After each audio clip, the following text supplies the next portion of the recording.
नमस्कार दोस्तों, स्वागत है आप सभी का मेरे इस YouTube चैनल पर। मैं विनीत आज फिर से आपके सामने एक और नई वीडियो लेकर आया हूं, जो कि चैप्टर नंबर 3 से 3.3 एक्सरसाइज से है। देखिए, जो प्रश्नावली 3.3 है उसमें हमें प्रतिस्थापन विधि से हल करना है, और प्रतिस्थापन विधि मैं वैसे तुम्हें 3.2 में भी करा चुका हूं, लेकिन अब हमें स्पेशली 3.3 के अंदर प्रतिस्थापन विधि करनी है। देखिए, क्वेश्चन नंबर 1 जो कह रहा है वो कह रहा है निम्न रैखिक समीकरण युग्मों को प्रतिस्थापन विधि से हल कीजिए। प्रतिस्थापन होता क्या है, मैंने आपको बताया था। प्रतिस्थापन विधि से जब हम हल करेंगे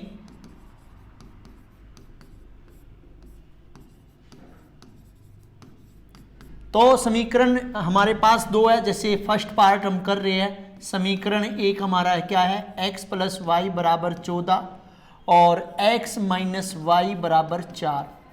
ये हमारा समीकरण नंबर 1 है और ये हमारा समीकरण नंबर 2 है। अब प्रतिस्थापन विधि में मैंने आपको बताया था सबसे पहले सिर्फ एक समीकरण को लेना, समीकरण 1 से, और हमारा समीकरण 1 क्या है, x प्लस वाई बराबर 14 है।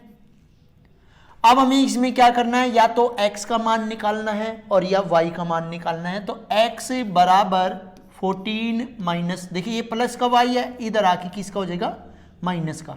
देखिए हमारे पास जो x का मान आया है वो कितना आया है, 14 माइनस में y।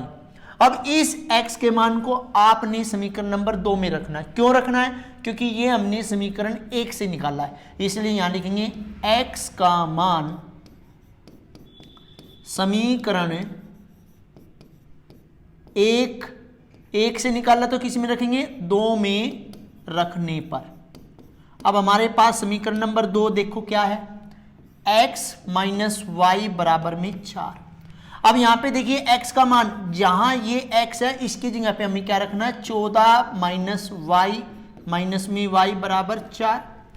अब हम इस 14 को तो इधर लेके आएंगे और माइनस 1y और माइनस 1y, क्योंकि जब भी कोई भी जो अल्फाबेट है उसके सामने कुछ ना हो तो वहां पर 1 हम ले लेते हैं। तो यहाँ पे ये 14 हमने वहां पे भेज दिया, ये हो गया माइनस के 2y माइनस के 14, माइनस से माइनस कैंसिल हो गया। सॉरी, यहाँ पे क्या करना हमने, 2y बराबर माइनस के प्लस के 4 तो हमारे पास ऑलरेडी है, क्या पहले से ही 4 है हमारे पास, और इस 14 को हम यहाँ पे क्या लेके जाएंगे, माइनस में, माइनस 2y, यहाँ पे माइनस के 10 हो गया, और माइनस से माइनस कैंसिल हो गया, y बराबर 10, और ये 2 इधर भाग में आ जाएगा, 2 से ये कटेगा कितने पे आया, 5 पे। तो y का मान हमारा कितना आ गया, 5, और x का हमारा अभी प्रॉपर नहीं है, तो हम क्या करेंगे, y का मान समीकरण 1 में रखने पर। अब मैं आपको एक बात बताऊं यहां पे कि हमने y का मान समीकरण 1 में ही क्यों रखा, क्योंकि हमने ये समीकरण 2 से निकाला है, इसलिए समीकरण 1 हमारा क्या है, x प्लस वाई 14 और x प्लस में y की वैल्यू 5 है, और यहां पे ये 5 प्लस का इधर आके किसका हो जाएगा, माइनस का, तो x की वैल्यू कितनी हो जाएगी, 9। तो x का मान हमारा 9 आ गया और y का मान हमारा 5 आ गया। अब पार्ट नंबर 2 की तरफ चलते हैं। पार्ट नंबर 2 में क्या कह रहा है, देखिए s माइनस टी बराबर 3, ये हमारा समीकरण नंबर 1 हो गया, समीकरण नंबर 1 हो गया। और हमारे पास दूसरा समीकरण है s बटे में 3 प्लस में t बटे में 2 बराबर में 6। अब आप यहां पे देख रहे होंगे ये रैखिक समीकरण तो है नहीं भाई। देखिए, सबसे पहले इसको आपने रैखिक समीकरण बनाना है। कैसे, इन दोनों का क्या आएगा, एलसीएम आएगा। यहां पे ये कितना है, 6 हो गया एलसीएम। देखो, नीचे वाले से भाग करेंगे और ऊपर वाले से गुना, तो 3 की 6 से भाग करेंगे, 2 आंसर आएगा, और 2 की गुना एस में करेंगे 2s, प्लस में ऐसे ही हम 2 की भाग 6 से करेंगे, वो आया 3, और 3 की गुना t से, तो 3t बराबर 6। अब इसकी गुणा इन दोनों में और इसकी गुणा इसमें, 2s प्लस में 3t बराबर में 6 6 36, और ये हमारा रैखिक समीकरण आया, इसलिए हमने इसको क्या माना, समीकरण नंबर 2। अब हमने प्रतिस्थापन विधि से हल करना है समीकरण। सबसे पहले 1 से अब एक से आपको बताऊं s माइनस टी बराबर 3 है। अब ये t माइनस का है तो इस तरफ किसका आ जाएगा, t आ जाएगा प्लस का, यानी कि s का मान आपने समीकरण नंबर 2 में रखना है, क्योंकि ये हमने समीकरण 1 से निकालना है। तो x का मान समीकरण 2 में रखने पर, देखिए 2 में रखेंगे क्या होगा, देखिए 2 हमारा क्या है, 2s प्लस में 3t बराबर में 36 और 2s का मान कितना है, 3 प्लस में t प्लस में 3t बराबर में 36। इस 2 की गुणा इन दोनों में अंदर करेंगे, 2 तिया 6 हो जाएगा, 2 की t में 2t हो जाएगा और यहाँ पे आपका प्लस 3t बराबर में 36।